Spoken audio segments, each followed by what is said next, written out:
চার ধরনের ব্যক্তিকে কখনো সালাম দিবেন না। যদি আপনি সালাম দেন আপনার সওয়াবের পরিবর্তে গুনাহ হতে পারে, এজন্য অবশ্যই সতর্ক থাকবেন।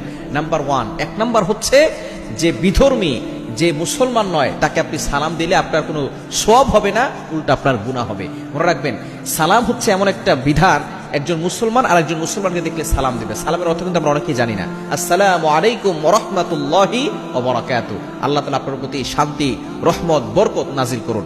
এখন যে আল্লাহকে মানে না, আল্লাহকে স্বীকার করে না, যে নবীকে মানে না, তার উপরে আপনি আসসালামু আলাইকুম বলে তার উপরে শান্তি রহমত বর্ষিত করবেন, এটা ইসলাম সাপোর্ট করে না।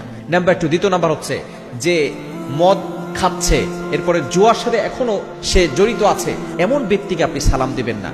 যে মদ খাচ্ছে তাকে আপনি সালাম দিবেন না। হ্যাঁ, তাকে আপনি পরিবর্তন করার জন্য, যখন সে এগুলো হারাম কাজ করছে না, গুনাহের কাজ করছে না, তখন আপনি তাকে বুঝাতে পারেন। 3 নাম্বার হচ্ছে যে পেশাব পায়খানা করছে, মল ত্যাগ করছে, তখন আপনি কাউকে সালাম দিবেন না, কেননা সালামের উত্তর দেওয়া হচ্ছে ওয়াজিব। এখন মূল কথা হচ্ছে যে পেশাব পায়খানা ত্যাগ করছে, এমন সময় যদি আপনি তাকে সালাম দেন, তাহলে তাকে ওয়ালাইকুম আসসালাম ওয়া রাহমাতুল্লাহি ওয়া বারাকাতুহু এটা বলা তার জন্য ওয়াজিব হয়ে পড়বে, কিন্তু ওই সময় এটা বলা কিন্তু তার জন্য ঠিক হবে না। এবং 4 নাম্বার হচ্ছে যে ব্যক্তি নামাজ পড়ছে তাকে সালাম দিবেন না।